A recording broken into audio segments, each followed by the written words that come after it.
मेरा नाम माधवी है। मेरी माँ का देहांत जब मैं 5 साल की थी और भाई 3 साल का था तभी हो गया था। मेरी ताई जी के बच्चे नहीं थे, इसलिए उन्होंने ही हमें पाल पोस कर बड़ा किया। मेरे पिताजी एक सख्त मिजाज और नियम कायदे वाले इंसान हैं। मेरे ताऊ जी भी अपने छोटे भाई से डरते हैं। हम दोनों बहन भाई पिताजी से बात तक नहीं करते हैं। वो हम दोनों पर कड़ी नजर रखते हैं। हम दोनों पर कहीं बाहर आने जाने पर भी सख्त पाबंदी है। परंतु एक बार एक बहुत बड़ी घटना घटित हो गई और हमारे पिता की असली सच्चाई सबके सामने आ गई, जिसे देखकर सबके होश उड़ गए। जमाना बदलने को आया, मगर नागेंद्र बाबू आज भी अपने बाप दादाओं के विचारों पर चलते आ रहे हैं। वही पहरावा, वही सात्विक खान पान और वही सोच। मजाल है कि कोई उनके फैसले को काट जाए। उनके बड़े भाई तक उनकी बात काटने से डरते थे। परिवार साथ में ही था। शहर में रहकर संयुक्त परिवार चलाना भी अपने आप में बड़ी बात है। वैसे लोग ही कितने थे। नागेंद्र बाबू खुद, उनके 2 बच्चे, बड़े भाई की कोई औलाद नहीं थी तो वे मियाँ बीवी ही थे और अपने अंतिम समय को काट रही एक बूढ़ी अम्मा। नागेंद्र बाबू की धर्म पत्नी सालों पहले गुजर गई। तब से उनकी भाभी ही बच्चों की देखभाल करती है। अच्छा खासा व्यापार है, मतलब भर से ज्यादा ही धन संपत्ति होगी। परिवार में भी खुशहाली और अपनापन बना रहता है। दिक्कत है तो बस एक ही बात की, बच्चे पिता से बहुत दुखी रहते हैं। वैसे तो बच्चों को हमेशा ही माता पिता से शिकायत रहती है, मगर नागेंद्र बाबू के बच्चों को कुछ ज्यादा ही शिकायत है। हो भी कैसे ना, उनके नियम कानून ही इतने सख्त हैं कि कोई भी उकता जाए। बच्चे तो आजाद पंछी की तरह उड़ना चाहते हैं, चहकना फुदकना चाहते हैं, मगर यहाँ बच्चों को काम भर की आजादी है।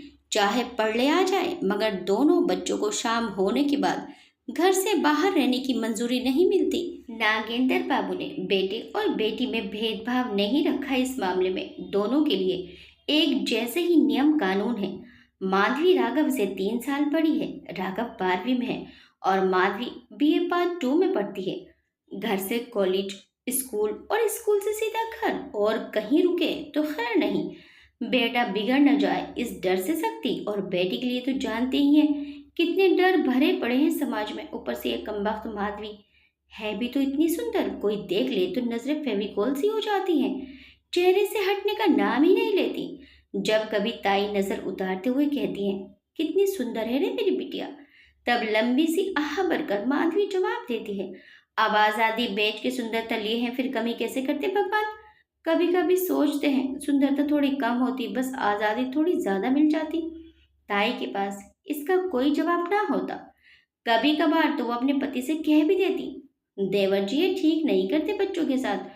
छोटे थे तब तक सही था, लेकिन अब बड़े हुए इतना भी क्या बांध के रखना, न किसी दोस्त से मिलना, न बाजार अकेले जाना, दिन दुनिया कैसे देखेंगे। पति देव के पास एक ही जवाब होता हर बार, हाँ सही तो नहीं है, लेकिन नागेंद्र जो करता है सोच समझ के ही करता है। इस जवाब पर ताई पहले कुछ देर तक उन्हें गुस्से में घूर कर देखती और फिर भन बनाती हुई चल देती वहां से। इतना तो कभी बाप से नहीं डरे जितना छोटे भाई से डरते हैं। और हकीकत ये थी कि खुद भी तेवर से डरती थी। राघव को अभी इतनी दिक्कत नहीं थी। वो हमेशा से एकांत पसंद था, जितना मिल जाए उतने में खुश।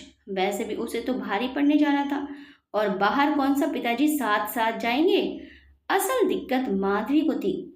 वो आगे पढ़ने बाहर जाना चाहती थी, दुनिया देखना चाहती थी, नए दोस्त बनाना चाहती थी, खूब सारी मस्ती करना, ये सब उसकी ख्वाहिशें थी जिसके पूरा होने की कोई उम्मीद नहीं दिख रही थी। खैर जिंदगी ऐसे ही चल रही थी। एक दिन माधवी की सहेली वर्षा और माधवी बात कर रही थी, तुझे आना ही होगा, मैं कोई बहाना नहीं सुनना चाहती। वर्षा ने मुंह फुलाते हुए माधवी से कहा, यार तू तो मेरे घर के नियम कानून जानती है ना, पिताजी से कहना ही बेकार है। माधवी ने उसे बनाते हुए कहा, ऐसे भी क्या नियम कानून यार, तेरी बेस्ट बेस्ट फ्रेंड का बर्थडे है और तू नहीं आएगी। अच्छा, अगर मैं पापा को भेज दूँ तो वो ले भी आएंगे और छोड़ भी आएंगे, तेरे पिताजी से बात कर लेंगे वो। ऐसा जुल्म मत कर बहन, वरना वो तेरे पापा को ऐसे समझाएंगे कि कल से तेरा बाहर निकलना भी मुश्किल हो जाएगा। अच्छा फिर रहने दे मेरे को, मेरी आज़ादी प्यारी है, लेकिन तुझे आना ही होगा। चाहे जो हो जाए। वर्षा माधवी की इकलौती दोस्त थी। उसके हर सुख दुख की साथी वही तो थी। इस बार उसके पापा उसके जन्मदिन पर अच्छी खासी पार्टी कर रहे थे और उसने जिद पकड़ ली थी कि माधवी भी आए। अब ये कैसे मुमकिन हो पाए भला? खैर, देखते हैं आगे क्या होता है। माधवी घर पहुंची तो पिताजी घर पर ही थे, हिसाब किताब में उलझे हुए थे। माधवी वैसे बहुत निडर थी, लेकिन पिताजी के सामने उसकी जबान तुतलाने लगती थी। लेकिन आज उसने बोलने का फैसला कर लिया था। पिताजी, उसने डरते हुए कहा, वर्षा के यहाँ जाना है।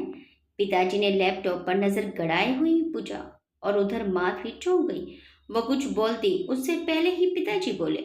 उसके पापा मिले थे, उन्होंने कहा कि भेज दीजिएगा, राघव को साथ लेकर जाना और 9 बजे से पहले लौट आना। 9 बजे तक कौन पार्टी से लौटता है? इससे अच्छे तो जाओ ही ना, ऐसा और बच्चे सोचते। मगर माधवी के लिए पिताजी से मंजूरी मिलना ही बड़ी बात थी। उसने मान लिया। शाम को राघव के साथ माधवी वर्षा के यहाँ पहुंची। दोस्तों से लेकर शहर के अन्य बड़े लोग भी आए थे पार्टी में। काफी अच्छा खर्चा किया था वर्षा के पापा ने। एक अच्छे शहर में होने के बावजूद माधवी पहली बार ऐसे अकेले किसी पार्टी में आई थी।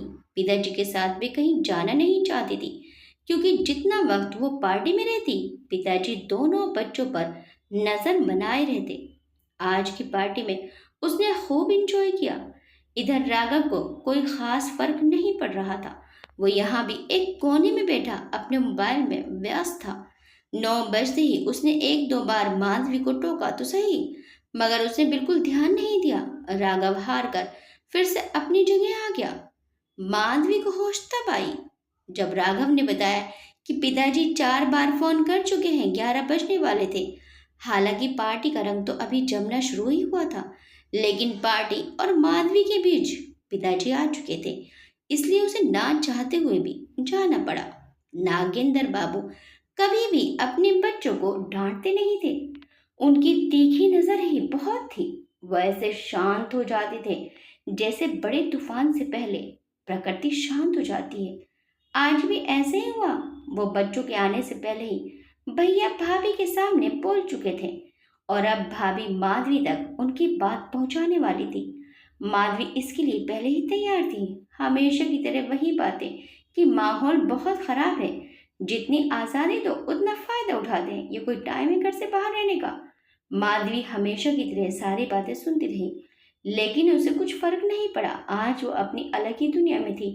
उसने आज आज़ादी का नशा चख लिया था। उस दिन के बाद तो माधवी बिना डरे पिताजी से बाहर जाने के बारे में पूछने लगी। कई बार वो मना कर देते तो कई बार ताई जी से सिफारिश डलवा कर बाहर जाने की अनुमति मिल जाती। नागेंद्र बाबू भी अब ज्यादा टोकना सही नहीं समझते थे। हाँ, उनकी चिंता जरूर बढ़ गई थी। समय ऐसे ही बीतता और बदलता रहा। एक शाम, ताई जी प्लीज, आज आज बस पिताजी से परमिशन दिलवा दो। सारे दोस्तों ने पार्टी रखी है, मैं जल्दी आ जाऊंगी। आज के बाद फिर नहीं कहूंगी। मैं रोज रोज नहीं झेल सकती उनका गुस्सा। तो चली जाती है मस्ती करने और इधर मुझे सुनना पड़ता है। सब्जी में कड़छी चलाते हुए ताई जी ने साफ मना कर दिया। बस ना, आखिरी बार ताई जी प्लीज। माधवी काफी देर तक उन्हें मनाती रही, तब जाकर वे मानी। काफी जोर लगाने के बाद पिताजी ने भी कह दिया, जो मने सो करो। माधवी के लिए इतना ही बहुत था। उसे तो किसी तरह कुछ देर के लिए अपने मन से खुलकर जीना होता था। पहले वो पार्टियों से दूर भागती थी, लेकिन अब वही सब दोस्तों को उकसाया करती थी पार्टी के लिए। आज की पार्टी कुछ अलग थी। आज कुछ एक बाहर के लड़के भी आ रहे थे। परवीन की बर्थडे पार्टी थी। उसे ने अपने बाहर के कुछ दोस्तों को बुलाया था। कुछ महीनों से परवीन और माधवी की अच्छी पट रही थी। इसी नाते उसने माधवी को पार्टी में आने पर जोर दिया था। वर्षा भी जाने वाली थी, इसीलिए माधवी तैयार हो गई। बहुत अच्छा अरेंजमेंट है यार, माधवी ने वहां पहुंचकर कहा। हाँ यार, सुपर्ब है। हे वो देख, यहाँ तो ड्रिंक्स भी है। हाँ, तो पार्टी में ड्रिंक्स नहीं होगी क्या? अबे पागल, शराब? क्या शराब? परवीन की मम्मी पापा कुछ नहीं कहेंगे क्या? अब मैं ना उसकी मम्मी हूं ना पापा, मुझे कैसे पता होगा कि वो कुछ कहेंगे या नहीं? वैसे बड़े लोग दिख ही कहाँ रहे हैं? बड़े लोगों को बुलाए नहीं तो दिखेंगे कैसे? ये परवीन की आवाज़ थी। डीजे की आवाज़ में उसने अपनी आवाज़ को थोड़ा ऊंचा करते हुए कहा, हैप्पी बर्थडे परवीन। माधवी ने पहले परवीन को विश किया, फिर वर्षा ने। थैंक यू, आज खुल के एंजॉय करो, कोई रोक टोक नहीं है। परवीन ने ड्रिंक्स की तरफ इशारा करते हुए कहा। हाँ, हम लोग कर रहे हैं एंजॉय। अरे ऐसे थोड़ा ना होता है एंजॉय, इधर आओ, एक एक शॉट लगाओ, फिर देखो होगा एंजॉय। जिस तरह से परवीन ने उसका हाथ पकड़ा, उससे वो समझ गई कि परवीन ने ड्रिंक की है और वो होश में नहीं है। मैं ड्रिंक नहीं करती परवीन, इसके बिना भी हम एंजॉय कर सकते हैं। ओहो, मैं तो भूल ही गया था, तुम तो संस्कारी लड़की हो ना, तुम्हें क्या पता ये सब मौज मस्ती कैसे होती है। हमेशा कैद में रही हो, तुम्हारे लिए तो ये सब गलत होगा ना। पापा की परी जो हो, नई उम्र का जोश बहुत बुरा होता है। इस उम्र में अच्छा हो या बुरा, जो भी होता है ऐसा मान्य ही होता है। माधवी भी तेज में आ गई और बिना कुछ सोचे समझे वहां पड़ी विस्की का पेग एक सांस में ही खींच गई। वर्षा उसे रोकती रही मगर वो नहीं मानी। परवीन हंसता हुआ वहां से चला गया। इधर माधवी एक के बाद एक 4-5 पेग खींच गई थी। उसे लग रहा था जैसे वो हवा में उड़ रही हो। वर्षा ये सब देखकर एकदम डर गई थी। उसे सबसे ज्यादा इस बात का डर था कि जब ये इस हालत में घर पहुंचेगी तब क्या होगा। 11 बज चुके थे। पार्टी में 2-4 को छोड़कर लगभग हर कोई टुन था। मानव के फोन पर अनगिनत मिस्ड कॉल आ चुकी थी मगर उसे कोई होश ही नहीं था। अब तो वर्षा के फोन पर भी मानवी के घर से फोन आने लगे थे। वर्षा डर के मारे कॉल नहीं उठा रही थी। माधवी बेसुध तो नहीं थी मगर उसे अच्छे से चट जरूर गई थी। उठ, अब घर चलना है माधवी, थोड़ी देर रुक ना, कितना अच्छा लग रहा है। नहीं पागल, तेरे घर से कितने फोन आ रहे हैं, बस ना थोड़ी देर, मैं थोड़ा डांस कर लूँ ना। वर्षा उसे समझा ही रही थी कि तब तक उसके घर से फोन आ गया। यहाँ डीजे की आवाज़ बहुत तेज थी इसलिए वो बाहर की तरफ निकल गई। फोन कटने के बाद वो वॉशरूम खोजने लगी। इस सब में उसे 15-20 मिनट लग गए। जब वो लौटी तो देखा माधवी वहाँ है ही नहीं। उसने इधर उधर खोजा मगर माधवी का कोई अता पता नहीं था। डांस फ्लोर पर भी वो नहीं थी। वर्षा हैरान परेशान उसे खोजने लगी। उसने सबसे पूछा मगर किसी को नहीं मालूम था कि माधवी कहाँ है। वर्षा ने परवीन से माधवी के बारे में बताया। वो भी उसे ढूंढने लगा। डीजे बंद करवा दिया गया। डीजे बंद होते ही हॉल के पीछे वाली साइड से जोर जोर से चिल्लाने की आवाजें सुनाई देने लगी, ऐसे जैसे कोई जोर से रो रो कर बोल रहा है। सभी लोग उसी तरफ भागे जिधर से आवाज आ रही थी। सामने का नजारा देखकर सबके होश उड़ गए। वर्षा ने भागते हुए माधवी को संभाला। उसके खून से सने हाथ में एक शराब की टूटी बोतल थी।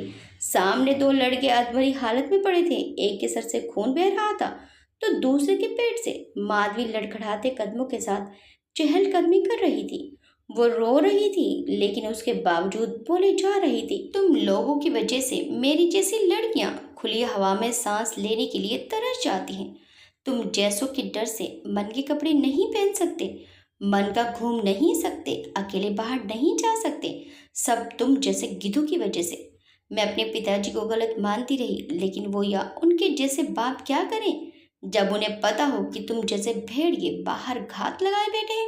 एक बाप अपनी बेटी को तिजोरी में काले धन की तरह ना सहेज दे तो और क्या करे। कौन दे तुम जैसे दरिंदों को खुला नहीं होता। बताओ, अब तुम जैसों के डर से भगवान लड़कियां बनाना छोड़ दे। जब मन किया तेजाब फेंक दिया, जब मन किया जला दिया, गोली मार दी, रेप कर दिया। क्या भी कमीनो, कभी डर नहीं लगता कि तुम्हारी भी कोई बहन होगी, कोई बेटी होगी। क्या सोच कर करते हो ये सब। माधवी ने वहां सबको सुन कर दिया था। 2 ही चीजें चल रही थी इस वक्त, एक माधवी की जुबान, दूसरा लोगों के मोबाइल कैमरे। चल माधवी यहाँ से। वर्षा ने लोगों को वीडियो बनाते देखा तो उसे वहां से हटाने की कोशिश की लेकिन उसने हाथ झटक दिया। नहीं यार, बोलने दे, कब से घुट रहा है अंदर ये सब। आज इन कमीनों को जान लेने दे कि इनका कुछ देर का मजा हम लड़कियों के लिए कितनी बड़ी सजा है। जानते हो वो जो आए दिन कोख में मारती जाती हैं या जन्म लेते गटर में बहा दी जाती है ना, वो सब तुम्हारी वजह से। उनके हत्यारे भी तुम ही हो। तुम्हारे ही डर से लोग लड़कियां नहीं पैदा करना चाहते। तुम्हारा ना मर जाना ही अच्छा है। इतना कहकर माधवी टूटी हुई बोतल लेकर आके बढ़ी ही थी कि सबने उसे रोक लिया, वरना वो लड़के आज यहीं खत्म थे। माधवी, उन्हें पुलिस के हवाले कर देते हैं। मैं अभी बुलाता हूँ पुलिस, तुम अब घर जाओ आराम से। परवीन का सारा नशा उतर गया था। वो बस किसी तरह इस माधवी को घर भेजकर इस झमेले से निकलना चाहता था। चुप कमीना कहीं का, तुझे क्या लगता है जो लड़कियां शराब नहीं पीती वो आज़ाद नहीं है? क्या शराब पीना आज़ादी का सर्टिफिकेट है? तेरे जैसों के हिसाब से तो देश को आज़ाद कराने वालों को खून नहीं, शराब बहानी चाहिए थी। ले देख, मैंने पी ली शराब, देख मैं अब आज़ाद हूँ। दो को निपटा दिया, चल अब तुझे भी निपटाती हूँ। माधवी इस बार परवीन की तरफ भागी। वर्षा ने बड़ी फुर्ती से उसे पकड़ा और उसके हाथ से कांच का टुकड़ा लेकर दूर फेंक दिया। परवीन की इतने में ही हालत खराब हो गई। उसने अपने ड्राइवर से वर्षा और माधवी को घर छोड़ आने को कहा और खुद उन लड़कों को अस्पताल ले गया जो माधवी के हाथों अधमरे हुए थे। वर्षा ने बड़ी मुश्किल से माधवी को संभाला, उसके हाथ धुले और कपड़ों से खून के छींटे मिटाने की कोशिश की, लेकिन खून ज्यादा ही लग गया था। माधवी का हाथ भी कट गया था, लेकिन इसकी उसे कोई होश न थी। वर्षा को कई सारी चिंताओं ने घेर लिया था। वो उसके पिताजी को क्या कहेगी? उन लड़कों को कुछ हो गया तो क्या होगा? और सबसे बड़ी बात, अगर वीडियो वायरल हो गई तो माधवी के लिए अलग मुसीबत हो जाएगी। वर्षा माधवी को लेकर उसके घर पहुंच गई थी। 12:30 बजने वाले थे। नागेंद्र बाबू दरवाजे के पास ही बेचैनी से चहलकदमी कर रहे थे। उनका गुस्सा चरम पर था, जो उनके चेहरे से झलक रहा था। देख लिया आप सबने, छूट देने का यही नतीजा होता है। भगवान जाने कहाँ है, कैसी है, फोन तक नहीं उठा रही। आने दीजिए, आज के बाद घर से निकलने नहीं देंगे। नागेंद्र बाबू बोले जा रहे थे और बाकी सब उन्हें चुपचाप सुन रहे थे। सबको डर था कि आज माधवी बहुत डांट सुनने वाली है। नागेंद्र बाबू बोल ही रहे थे कि तभी दरवाजे के सामने कोई गाड़ी रुकी। नागेंद्र बाबू तेज कदमों के साथ गेट की तरफ बढ़े। बड़े भैया उन्हें समझा रहे थे, लेकिन आज वो किसी की सुनने के मूड में नहीं थे। जैसे ही उन्होंने गेट खोला तो सामने वर्षा माधवी को संभाले खड़ी थी। उसके कपड़ों पर खून के धब्बे देख नागेंद्र बाबू का गुस्सा हवा हो गया। अब हर तरफ से उन्हें चिंता ने घेर लिया। उन्हें समझ नहीं आ रहा था कि खुद वो संभाले या बेटी को। माधवी को जल्दी से अंदर ले जाया गया। किसी अनहोनी की आशंका में नागेंद्र बाबू जमीन पर ही सिर पकड़कर बैठ गए। वर्षा उनके पास चली आई और उन्हें बताया कि माधवी ठीक है। तब जाकर उनकी जान में जान आई। वर्षा जानती थी कि नागेंद्र बाबू को सारी घटना की जानकारी मिल ही जाएगी, इसलिए उसने सारी बात नागेंद्र बाबू को विस्तार से बता दी। हालांकि किसी को अभी तक ये नहीं पता था कि वहां हुआ क्या था। मात्र 15-20 मिनट में ये सब कैसे घट गया, ये तो आप माधवी ही बता सकती थी कि आखिर उसके साथ हुआ क्या था। नागेंद्र बाबू ने अपने बड़े भाई की तरफ देखते हुए एक लंबी सांस ली और वर्षा को कहा कि वो आज रात यहीं रुक जाए। नागेंद्र बाबू ने वर्षा के पापा को फोन कर दिया और वो रात को माधवी के पास ही रुक गई। माधवी पूरी रात बेसुध सोई रही। सुबह उठी तो सिर दर्द से फटा जा रहा था। उठने की कितनी देर तक उसे कुछ याद ही नहीं आया। वर्षा उससे कुछ देर पहले ही उठ गई थी। वो लगातार उसे देखे जा रही थी और इंतजार कर रही थी कि कब उसे रात का सब याद आए। नींद से जागने करीब 10 मिनट बाद उसे एहसास हुआ कि कोई इसके बगल में सोया है। वर्षा को अपने बगल में सोया देख माधवी चौंक गई। उसे रात का शायद कुछ भी याद ही नहीं आया था अभी। उसने हैरानी के साथ पूछा, तू यहाँ क्या कर रही है? अभी सब्र कर ले, जब सब कुछ याद आ जाए तो सारे सवाल एक साथ ही कर लेना। वर्षा ने जवाब लेते हुए कहा। सवाल? कैसे सवाल? इतना कहते ही माधवी दिमाग पर जोर डालने लगी। कुछ ही पलों में उसे कल रात की बातें याद आने लगी और जैसे जैसे बातें याद आने लगी वैसे वैसे उसके दिल की धड़कन भी बढ़ने लगी। यार, मैं यहाँ कैसे आई? क्या पिताजी को पता चल गया कि मैंने ड्रिंक? माधवी ने अपना सिर पकड़ लिया। पिताजी कोई नहीं बहन, पूरे शहर को पता लग गया कि तूने कल पी थी। क्या बकवास कर रही है? भसड़ तूने मचाई और बकवास मैं कर रही हूँ? ले बहन, मेरा व्हाट्सएप चेक कर ले, कम से कम 20 से ज़्यादा लोगों ने तेरी वीडियो भेजी है। वीडियो का नाम सुनते ही माधवी के दिमाग में 10 शंकाएं घूमने लगी। कैसी वीडियो? ऐसा मत बोल, मैं यहीं अपनी जान दे दूंगी। माधवी ने हाथ से फोन तो ले लिया, मगर वीडियो देखने की हिम्मत नहीं जुटा पा रही थी वो। अच्छा, कल सरपंच ने बनते हुए तो ना सोचा कि एक सरपंच घर भी बैठा है, वो जान ले लेगा, और अभी खुद की जान लेनी है तुझे। वैसे भी अगर जान देनी ही है तुझे तो पहले ये वीडियो देख ले। माधवी ने डरते डरते वीडियो चलाई और फिर देखती रही। उसने वीडियो को 5 से 7 बार देखा। कुछ याद आया कि क्यों इनकी ऐसी तैसी की तूने? वर्षा बेड से नीचे उतर चुकी थी। अंगड़ाई लेते हुए उसने पूछा, बिना मतलब तो ऐसा किया नहीं होगा मैंने। मेरे को कौन सा लड़के पीटने का शौक है? माधवी के इस खींच भरे जवाब पर वर्षा की हंसी छूट गई। लगता है रात का फॉर्म अभी बरकरार है। माधवी हंसने के मूड में नहीं थी, मगर वर्षा की बात पर वो ना चाहते हुए भी हल्का सा हंस पड़ी। मेरा मतलब है कि क्या कहा था उन्होंने और उसके साथ कैसे चली गई तू? ये सब याद है ना? हाँ याद है, ये लड़के अपने साथ डांस करने के लिए बोल रहे थे। मुझे ध्यान नहीं रहा कि वे दोनों अनजान हैं। मेरा तो पहले ही डांस का मन था तो मैं भी चली गई। कुछ देर हमने डांस किया, लेकिन फिर ये लोग मुझे पीछे ले गए। ये कहकर कि वर्षा बुला रही है। मैं जब वहां पहुंची तो तू थी नहीं। वे कहने लगे कि तूने यहीं रुकने को बोला है। इसके साथ ही इन्होंने शराब की बोतल मेरे मुंह को लगा दी और फिर इधर उधर छूने लगे। मैंने मना किया तो जबरदस्ती करने लगे, और फिर मैंने वो बोतल एक के सिर पर दे मारी और टूटे कांच से दूसरे के पेट पर मार दिया। वर्षा उसकी बात गौर से सुनती रही। वहां मेरी शेरनी, ये तो कमाल कर दिया तूने। तभी कहूँ, उन हरामजादों ने पुलिस कंप्लेन क्यों नहीं की? वैसे दोनों जिंदा हैं, कहे तो चल के काम तमाम कर दें। वर्षा ने माहौल को थोड़ा हल्का करने की कोशिश की। फिलहाल खुद का काम तमाम होने से कैसे बचाऊं ये सोचने दे। पिताजी जान से मार देंगे। माधवी बहुत डर गई थी।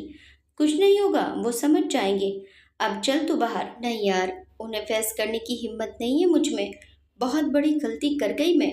पापा हैं तेरे, उनसे कब तक भागेगी? गलती की है तो माफी मांग। चल बाहर तू।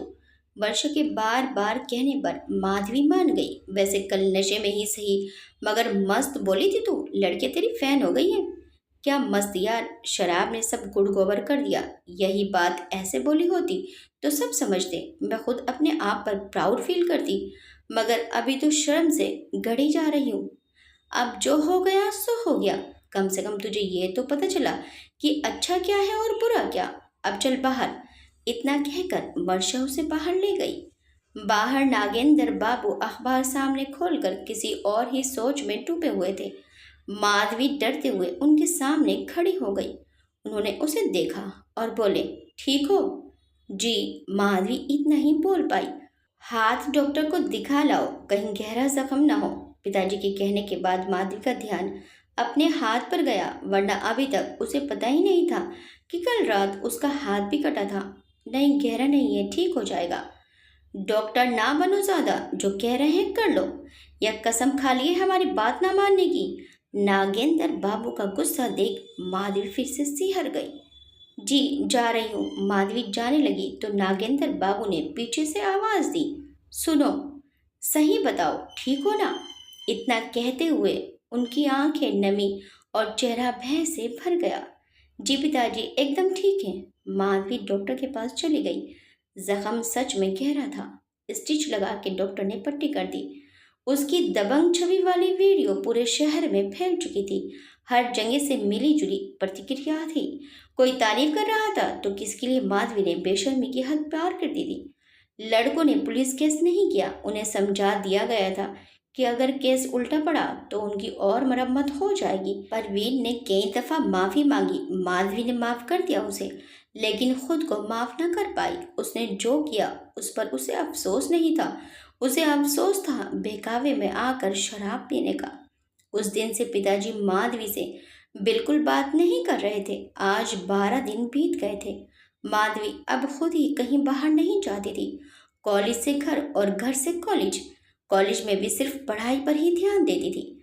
आज शाम वर्षा घर आई। माधवी उसे देखकर हैरान थी, क्योंकि उनका कोई प्लान नहीं था। वर्षा तैयार होकर आई थी। उसने आते ही माधवी से कहा, चल तैयार हो जा। क्यों? बाहर चलना है, कुछ सामान भी लेना है मार्केट से, और थोड़ा घूम भी लिया जाएगा। बहन, मत पिया कर, दिमाग सुन हो जाता है। माधवी ने बिना उसकी बात पर ध्यान देते हुए कहा। क्या ना पिया करूं? भांग और क्या। तभी तो इतनी बहकी बहकी बातें कर रही है। जानती है ना क्या बवाल मचा है घर में? पिताजी मार डालेंगे अगर अब कहीं बाहर जाने का बोली तो। उस दिन तो बड़ी शेरनी बन रही थी, आज फुस कैसे हो गई? चल वो कुछ नहीं कहेंगे। हाँ, तू है ना उनकी बेटी, जो तुझे सब पता है। उस दिन से मुझसे बोले तक नहीं है और तू कहती है कुछ नहीं कहेंगे। अरे बहन तू चल ना, मैंने उनसे बात कर ली है, वो बोले जाओ मगर जल्दी आ जाना, हम लोग 9 बजे से पहले लौट आएंगे। तूने उनसे कहा और वो मान गए? जा यार, मेरा बना मत तू। अच्छा तुझे नहीं यकीन? तू चल, अगर वो जरा सा गुस्सा लगे तुझे तो आज के बाद कभी तेरे घर नहीं आऊंगी। अरे तू नहीं आएगी तो मेरा दिल कैसे लगेगा पगली। अच्छा चल मैं चलती हूँ, लेकिन पिताजी गुस्सा हुए तो आज के बाद कहीं चलने को मत बोलना, पक्का। इसके बाद माधवी तैयार हुई और वर्षा के साथ कमरे से निकली। सामने नागेंद्र बाबू पेचकस लिए मिक्सर गिरी की मिस्री गिरी में पिले पड़े थे। माधवी के पैर आगे नहीं बढ़ रहे थे। वह पिताजी के सामने ही कुछ देर खड़ी रही। नागेंद्र बाबू ने 1 मिनट का समय लिया माधवी पर नजर डालने में। जा रही हो बाहर? जी। ये रख लो, कुछ पसंद आए तो ले लेना। इतना कहते हुए नागेंद्र बाबू ने कुछ रुपए माधवी की ओर बढ़ा दिए। माधवी ये देखकर हैरान हो गई। नहीं पिताजी, इसकी जरूरत नहीं है मेरे पास। माधवी ने मना किया। कोई बच्ची थोड़े ही ना होके गिरा दोगी, नहीं खर्च होंगे तो लौटा देना। नागेंद्र बाबू ने आखिरकार पैसे थमा ही दिए माधवी को। माधवी को आज से पहले इतना आश्चर्य तब हुआ था जब पिताजी अचानक से एक दिन पूरे परिवार को फिल्म दिखाने ले गए थे। और सुनो, जाती हुई माधवी की कदम एक बार फिर रुक गए। जल्दी लौट आना। माधवी ने मुस्कुराकर हाँ में सिर हिला दिया। ये शायद यकीन करना मुश्किल हो, लेकिन अपनी 21 साल की उम्र में माधवी ऐसे पहली बार अपने किसी सहेली के साथ घूमने निकली थी। ये उसके लिए नया अनुभव था। अपने मन की दुकान पर रुकना, चीजों का भाव जानना, घूरती नजरों को अनदेखा करके वर्षा के साथ खुलकर हंसना, ये सब नया था उसके लिए। वो पिछले दिनों की सारी बातें भूल गई। इस दौरान उन्हें परवीन भी मिला। परवीन ने आज फिर से माफी मांगी माधवी से और माधवी ने माफ भी कर दिया। तीनों ने मिलकर फिर एक साथ कुछ खाया पिया और फिर परवीन चला गया। पूरी मस्ती करने के बाद माधवी 8:30 बजे तक अपने घर पहुंच गई थी। थैंक यू सो मच मेरी जान, आज तूने कितना बड़ा एहसान किया है मुझ पर, ये मैं बता नहीं सकती। पहली बार इतना मजा आया है। माधवी ने घर में घुसते ही गेट पर वर्षा को गले लगाकर कहा। वर्षा उसकी इस हरकत पर मुस्कुराई और उसने बस इतना ही कहा, पिताजी को थैंक्स बोल जाकर। उन्होंने ही मुझे फोन करके बुलाया और कहा कि तुझे कहीं बाहर ले जाऊं। ऐसी बात सुनने के बाद माधवी की हैरानी का कोई ठिकाना ना रहा। पिछले कई महीनों से वो लगातार पिताजी की बातों के खिलाफ गई। अभी हाल ही में उसने इतना बुरा काम किया, शराब तक पी, खुद की लापरवाही से उसके साथ अनहोनी होते होते बची। इतना कुछ होने के बाद भला पिताजी ने क्यों वर्षा को उसे बाहर घुमाने के लिए कहा? माधवी वहीं खड़ी लगातार ये बातें सोचे जा रही थी। क्या हुआ, यहीं खड़ी रहेगी क्या? अंदर चल। वर्षा की आवाज सुनकर वो होश में आई। अंदर पहुंची तो सब लोग बाहर बरामदे में ही बैठे हुए थे। घूम आई, कैसा रहा? ताई जी ने पूछा। बहुत मजा आया ताई जी। माधवी कुछ बोल नहीं पा रही थी। वर्षा ने ही जवाब दिया। नागेंद्र बाबू शांत बैठे थे एकदम। माधवी धीरे से उनके पास गई और उनके पैरों में बैठकर उनकी गोद में सिर रखकर सुबकने लगी। अरे क्या हुआ, ये रोने क्यों लगी? सब हैरान हो गए। पिताजी आप बहुत अच्छे हैं, बस मैं ही कभी आपको समझ नहीं पाई। आपको बहुत शर्मिंदा किया मैंने। नागेंद्र बाबू खुद भावुक थे। ऐसा नज़ारा पहले कभी देखने को नहीं मिला था इस घर में। न पिता ने बच्चों से खुलकर कभी प्यार किया, न बच्चे ही पिता से कभी खुलकर प्यार कर पाए। आज का यह एहसास बाप बेटी दोनों के लिए नया था। नहीं बेटी, मैं अच्छा बनना चाहता था लेकिन कभी बन नहीं पाया। मुझे अपने बच्चों को लेकर हमेशा डर लगता रहा कि कहीं तुम लोग बिगड़ न जाओ, कहीं तुम्हारे साथ कुछ बुरा ना हो जाए।